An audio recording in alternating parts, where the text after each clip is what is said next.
So, welcome back to our channel. We are Bianca and Cade, a married couple who have been in Ireland now for about 10 months or so?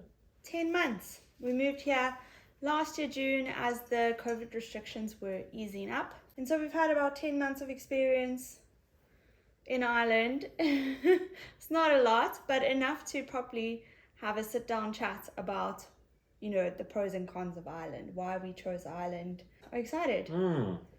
I'm excited. Let's do it. A little bit different, like we haven't rehearsed at all. What we're going to do is Kate and I each have a pen and paper. How much wine have you had? This is my first sip of the day. Paper and pen. Take 5 minutes now quickly, and we're both going to write down 5 things that why we love Ireland. Okay. And then we're going to read them out, and we're going to try and see how many of them we have in common between each other, to see if we're on the same page about why we enjoy Ireland. I think that'll be interesting. I don't know. Okay, are you ready? Hiding. Don't copy me. I won't copy you. You don't copy me.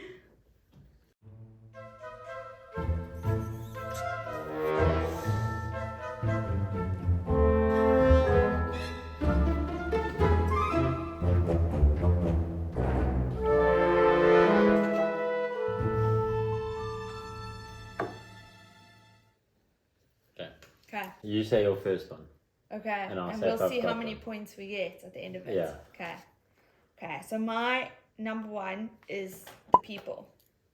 Do you have that on your list? No. Okay. So maybe to elaborate, I think like we've been to the UK, Scotland, and Ireland. We did all 3 of them, and we've also been to Amsterdam. This was before we moved, and I think out of all of the places, when we were tourists, the people were the most friendly in Ireland. It's not to say that the people weren't friendly in the other countries. They were just the most friendly in Ireland when we got here. And even still to this day, like we were in the Tesco just looking at wines, and we've obviously never seen all of these wines before, and a lady just stopped us and started chatting to us. I was in the UK and I lived there for 3 months, and not once Did anyone ever talk to you? did anyone ever talk to me or just strike up a conversation with me. So I just get this very good feeling from the Irish people. They're very accommodating. Okay. We don't have that in common. Sorry, Marv. It's okay. Give me your first one. Money. That's all I've written is money. Okay. Money for me is... Things are more expensive here. It's a lot more expensive. But it kind of works in percentages. Everything's 50% more expensive, but you earn 50% more, which means you save 50% more. Yeah. So I mean, just simple. If you're putting 10% away in South Africa and you're putting 10% away here, the 10% here is just... And I think I'll link the video that I did on the cost of living in South Africa versus the cost of living in Dublin. And you'll kind of see what we're speaking about. I will say though that video that I did do, I feel like since we've been back in South Africa, it's changed. I would say that things are a lot more expensive. The cost has gone up at home in South Africa. And the money goes further. We can travel in Europe and the rest of the world, and it's a lot less expensive for us than if we were coming from... Than if we were using rands. So the money just goes further and we have more of it. Okay. Not a lot of money, but we just have a bit more. We just have a bit more than we did. Two not in common. Okay, so we have no points so far. Okay. My next one, and it kind of touches on Kate's points, is the job opportunities in my field specifically. I have that. I think if I think about how many recruiters will contact me on LinkedIn for opportunities in Dublin versus the recruiters that used to contact me in South Africa. I mean, all the recruiters that used to contact me in South Africa were for job opportunities overseas, abroad. So I just feel like there's a lot more opportunities here. I'm a chartered accountant and Kate's an engineer. So it's not necessarily the case for all professions, but definitely in those 2 professions, I do feel like there's a lot of opportunities, and in a lot of other professions. A lot of professions. I think throughout Europe, they really like South Africans. I think we have really good work ethic, and I think we are intelligent, we have really good schools, and yeah, we do really well here. We thrive here. Yeah. My turn. Yes, your turn. Travel opportunity or travel. Okay, I didn't say that. You didn't say I that. didn't say But that. again, this is more from South Africa. Yeah. So Ireland, I wouldn't say is the best travel spot in Europe. It's not very Yeah. central. It's a bit more expensive to travel because we're on an island. Yeah. But in terms of where we were living in South Africa, and in terms of now, the travel is, vastly different. Instead of for the same price that we would pay to go to Cape Town, and for the same length, we can go to Spain, Netherlands, Germany. It's just That's a really great pro. Is it a pro over some of the other maybe not countries in over, Europe? over other European countries. Probably not. I mean, if you're in mainland Europe, you can pretty much catch a train anywhere. But over Africa, yes. My next one is another pro is this. I feel like my values and the values of most of the Irish population are very similar. Like we're very centered around family and very centered around having a good time and just being like good people. There's mutual respect. They care about other people. Well, I think that was a big reason we wanted to come here, as we felt such a similarity Yes. in cultures. Not the same culture, it's just similar. From our point of view, from our cultures that we grew up in South Africa, it's very similar to us and it feels very familiar being here. Yes, exactly. Yeah. Do you have that? No. Oh. I've said the public sector. Like, I don't know about any public sectors in Europe, but living here, like seeing hospitals, police, schools, the postal service, all those things working is incredible. Things like speeding, like people don't really speed here, stopping at crosswalks, stopping at red lights, that's just in a driving sense, but people just don't really break the rules here. The flip side to that is because the public sector is working so well, the private sector doesn't really have to work. Yes. Like, private sector South Africa is untouched from my experiences, at least. Another one. We only have 1 point so far. Yeah. Okay, next one. For me, it's just the access to nature and outdoors, specifically where we are staying. And that was very much a surprise for me to see how, I think it's just actually when we think about where we are based, we are literally, the sea is 10 minutes that way and the mountains are 10 minutes that way. And I've never grown up in a place that's like that. I grew up in Alberton and then I moved to Pretoria and then I lived in Joburg for about 4 years. So I've never grown up in a place that has this much access to being outdoors. Maybe you actually have to compare my experience to the fact that I've never grown up in Cape Town or in Durban or near the ocean. So it's just completely different. It's a lot quieter in some senses. We've got the mountains, like you say, we've got the sea, we've got the city. There's space. There's lots of space. Yeah, mountain. I think we're gonna have the last one in common.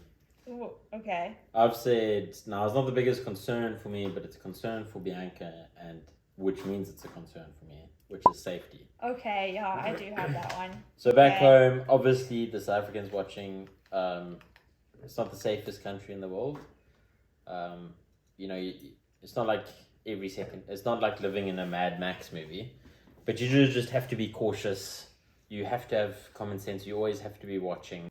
And for me, that was okay because I enjoyed that stuff. I enjoyed being vigilant and active in like safety and stuff. And I always felt safe myself, and like I could protect those around me. But Bianca's always been, not always been, but has anxiety in Joburg about just being able to go out as a young woman alone into the streets and go to the shops and walk through a park. Moving here and getting to see her be able to walk through the park by herself and say, oh, I'll just walk down to the shops that's really nice. It's something that, as a woman, it's actually quite tough to talk about because you don't actually realize how anxious you are. Like something as simple as getting in an Uber feels like you're putting your life in danger a little bit in South Africa.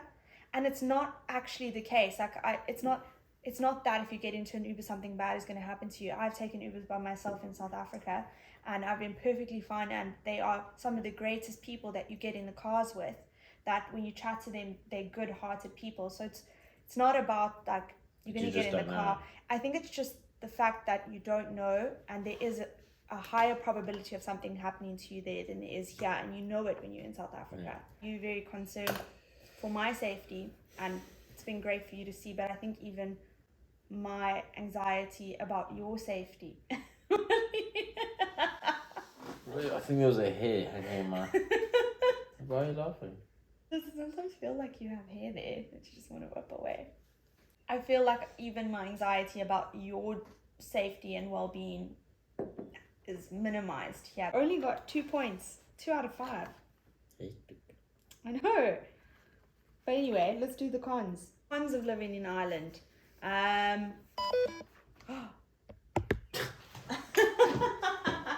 back, my love. Okay. Apologies for that.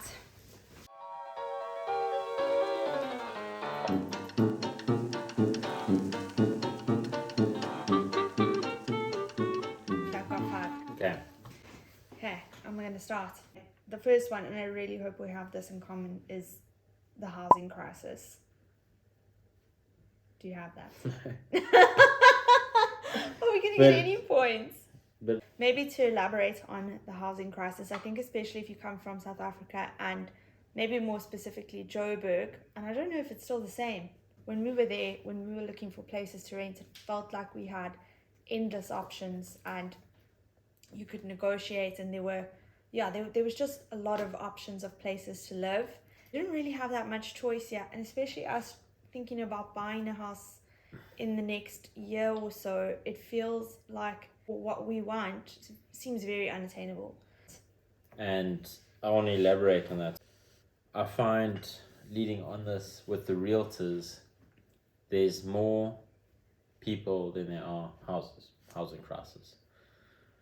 So the realtors have a massive supply of people needing houses and demand for houses. So if you go to a realtor and you say, look, we're looking for this house, we have a pet, or if there's some kind of issue, they generally just ghost you because they know there's 20 other people. But I find in South Africa, if you go to a realtor and the house doesn't work out, they will help you find another house. Yes. That's part of their listing. Like, they work to get you as a client. Okay, my next one is public transport. Now, I'm not comparing this to public transport options we had in South Africa. I think I'm more comparing to my sister, and from the 3 months that I lived in London or in the UK.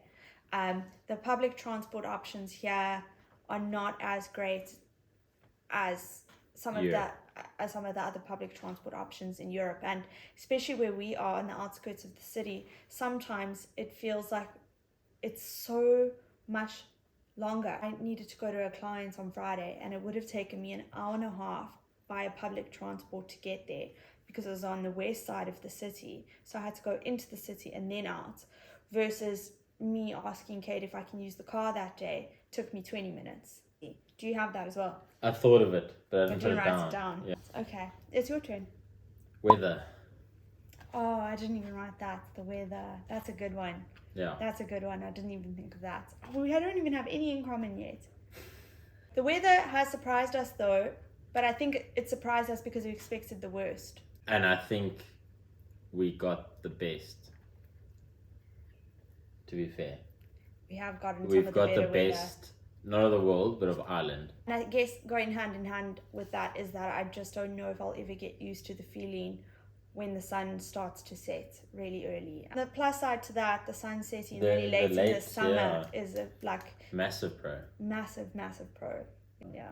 My next one is, not having close friends and family near us. I think that's something that I do struggle with. And probably why whenever I chat to someone, I'm like, you must move to Ireland. Yeah. We're missing a lot at home with those people. Yes, because you're not there every weekend. You're not there. We're missing weddings. We're missing parties. We're missing birthdays. So it is very, very sad. And you do miss them, even though there are amazing people here. Yeah, you do. Okay, so we got one. We got one. Okay. my next one is that for me, it's not as easy to travel compared to mainland Europe or the UK. It's a lot easier than South Africa, don't get me wrong, but I mean, seeing how much access your sister and my sister has to travel compared to us, the options of flights after 7 o'clock, that's 2 hours away on a Friday. It's not as much as the options you would have in the UK or the train options in Amsterdam. Okay. Travel was on my pro list. Yeah. And then my last one, and this one is, it's literally really just picking at straws because it took me a really long time to get comfortable driving on the roads here. And it's just that in certain parts of the city, and it's not in the city center, and it's not even on the highways, it's more like when you start to go up into the country, the roads are so small, it's so scary to drive them. Yeah, it's like a road that I would normally be used to being one lane is now a lane that needs to fit, or a road that needs to fit 2 cars going and coming. Are some very tight little village roads that, like, if there's a car coming, you have to pull into a driveway to get past. So so we don't really have much pros in common, much pros and cons in common. We're living 2 completely different experiences here. If you do move, no matter what country you move to, and no matter what family you belong to, you can have the same environment and have completely different experiences. Everyone will have different experiences. I can't speak for Kate, but for me personally, I've really enjoyed living in Ireland. No, I've really enjoyed it. We've made some amazing friends, seen and done some amazing things, and look forward to what the future holds. Thank you so much for watching our videos. I hope you enjoy this one. For the South Africans that are already here, do you agree with us? Do you have different pros and cons? We'd love to hear about them. Yeah. And if there's anybody Irish that's watching this, what do you think about pros and cons? What did we miss? What cons did we miss? Let us know. I would love to hear in the comments. But yeah, thanks for watching. Bye.